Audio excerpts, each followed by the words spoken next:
This is a place where God himself is present. Bobby Fulton sings straight from his heart. There is no show, there is no glory, and there is nothing rehearsed about it.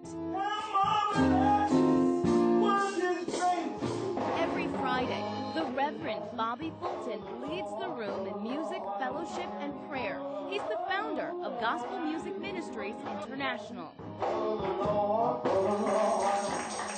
I was a dreamer. I am a dreamer.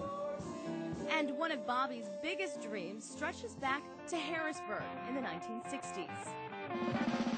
Like so many young people in the city back then, Bobby grew up around music, and it became his dream to showcase the great talents of his friends and neighbors. I called myself, even as a young man, a talent scout. And that is how the Soulville record label began. Somebody had told Bobby Fulton about us, and they came over to Trinity High School.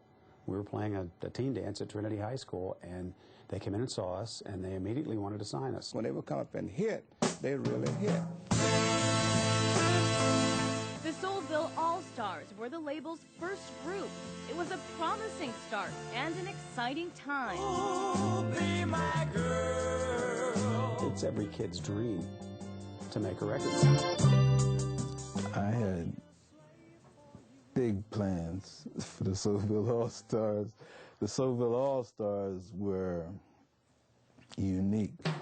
The All-Stars were a hit, so Bobby, then in his 20s, went in search of more good acts to record. He partnered up with friends from Harrisburg he'd known for years. And you had to get on the road and show your wares. The Soulville Express became known around town. It was a 1948 Chevy. Woody Miller, along with another brother who worked with us, and that used to carry the Soulville All-Stars equipment around and we were real big show people. Soulville and its sister label, Jaywalking, were on the road and off the ground. Bobby set up the label on 6th Street in uptown Harrisburg, signing some of the best around, like the Continental Four out of New Jersey. They love to sing. To this day, I haven't met anyone that I've been around that just sings all the time, wherever they're at. And there was Hewley and the Tiffs. Hewley Diggs helped Bobby run the label. And there was Gloria Spencer, known as the world's largest gospel singer. Gloria thought it was maybe a sin to even record because it might be about making money instead of glorifying God. But the music business is a tough song and dance. The tempo just never stays the same.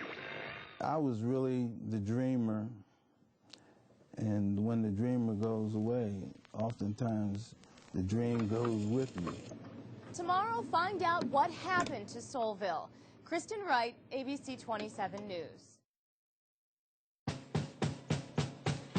Anyone old enough to remember can tell you that Harrisburg was once a small city with a big sound. It was a magic time period, especially here. Central PA was, and had been for some time, a hotbed of R&B. 1967, a young man in Harrisburg named Bobby Fulton worked for a record label started by local businessman Jimmy Walker. Soulville. Soulville brought a lot of joy, but it took a lot of work. Getting records played was the hardest part. Distribution, you know, is a lot to do with. If you didn't get your music played, it was tough, and sometimes it was for naught. It took a lot to get jocks to play records, because you had your dominant Motowns and you had your companies like that who were on top of the earth, the world, really. Soulville started as a dream, but it was nurtured by a financial backer. And of course, the owner died, Jimmy Walker, and there was nobody else to pick up the gauntlet. So So Soulville as a label seemed to fade away. There was no fight, no argument, no misunderstanding. It was just that it was time to move on and try to do some other things. Bobby moved to Pittsburgh to work for a record label there. Eventually, he became a minister. Gospel Music Ministries International keeps music in his life. When he called me in the ministry, he specifically gave me this charge to reach out to people with gifts and talent. Today on 6th Street in Harrisburg, there is no trace of Soulville. The old record shop became a flower shop, and few people remember. Rich Clare, one of Soulville's biggest stars, is still on the road. He travels around with his new band, Pentagon, and is a counselor at Susquehanna Township High School.